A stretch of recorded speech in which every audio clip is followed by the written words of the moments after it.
Karoline Leavitt just got herself in quite a pickle, and I'm sure she's going to regret some of the things she just said at the White House podium. I have those clips coming up for you in just a moment, one of which where she denies Tom Homan taking the $50,000. I'm going to tell you why that was a big mistake for her to do that. I first want to just show you, you might not know this picture. You might know this picture. It looks familiar. This is Donald Trump's actual, this is his profile picture on his blog, True Social. And it has been revealed that that is actually the freaking photo he uses for his wallpaper. I don't know what your wallpaper is on your phone. The wallpaper on my phone, well, first off, mine is just like mine's just like a piece of art. But I think most people, like, it'll be their dog, it'll be their child, their loved one. For Donald Trump, it's himself. And maybe it's a small thing. To me, it's a big statement that this man thinks about himself before his children, his wife, and he doesn't have any pets. All right, now, as I said, Karoline Leavitt got herself into quite a pickle. She also, it's just propagandists in the White House now. Here's one asking about the rising violence in Antifa radical people. Engraved in these bullet casings that killed Charlie Kirk. It appears to be a trend, especially after what we saw in the Annunciation Church shooting, Catholic Church shooting. Additionally, Stephen Miller recently... Now, just so you know, that's Monica Page Baldwin, who is from Turning Point USA, a right-wing think tank, or whatever the hell it is, but it's certainly not independent. Commented on the rise in this kind of violence, saying there is a domestic terrorist movement growing in this country. The president is designating Antifa as a domestic terrorist organization. I'm wondering, what is the approach to holding these people accountable, just to ensure that... Terrible question. I'm not even going to listen to the rest of it. It's freaking awful. Antifa isn't an organization. It's not like the NRA. It doesn't have a leader. Antifa is really an idea, which is, Antifa means anti-fascist. Last time I looked, that's a good thing. I believe Captain America is an anti-fascist. Me? I'm anti-fascist. Are you anti-fascist? Let me know in the comments if you're anti-fascist. I'm against fascism. Anyway, so they're trying to say anyone, this is kind of like the Red Scare all over again. Not going to work. I'm not scared. These people are freaking idiots. All right. Is the president going back on his promise from his inaugural speech? Oh, a real question from a real reporter. Because he says he's going to weaponize the DOJ to go after folks. We talked about this over the weekend, where Donald Trump accidentally posted his text message to Pam Bondi on his blog, True Social. Yes, we're calling it a blog from now on because it's not a social media platform. The only person who uses it is Donald Trump. True Social is a blog. It's an expensive blog, but he would get just as much press posting on WordPress than True Social. So yeah, True Social is a blog. That's an aside. Going back to the president's social media post from over the weekend regarding the DOJ and his seeming frustration that they hadn't taken action quickly enough. I want to point to something that the president said during his inaugural address. Never again will the immense power of the state be weaponized to persecute political opponents. We will not allow that to happen.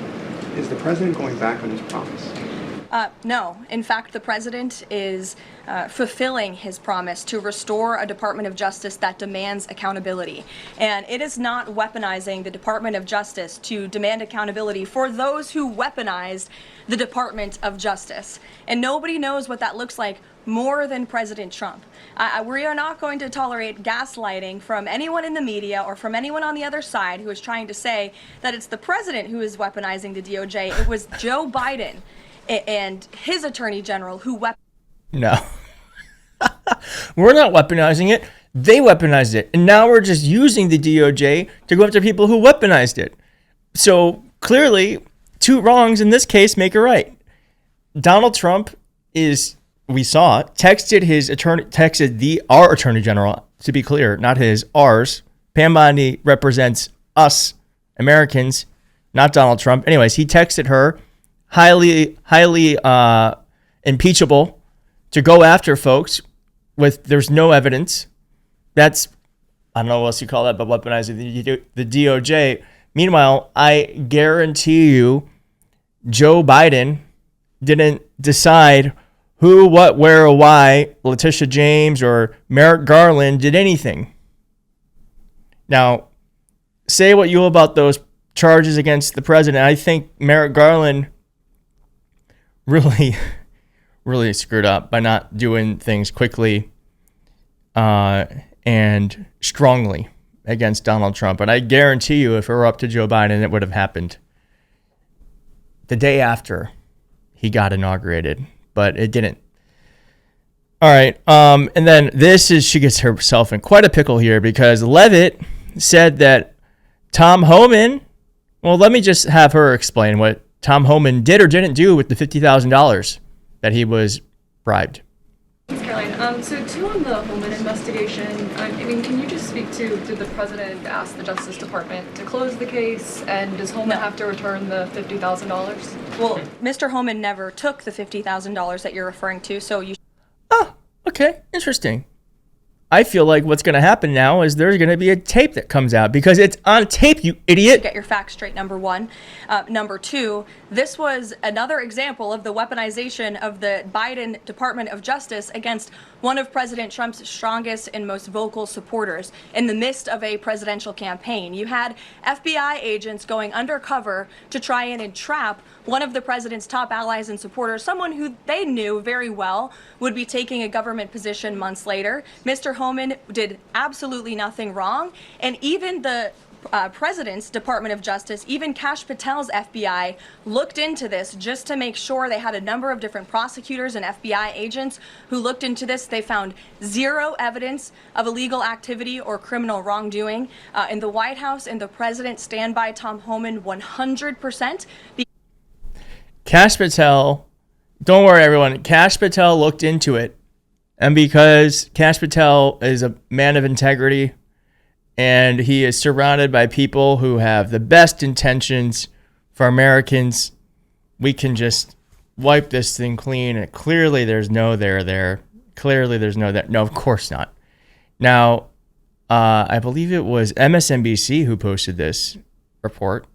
And just so you know, how journalism works, how it's supposed to work, is you're not supposed to report something unless you can get it sourced at least twice. Obviously, if you can get even more sources, even better.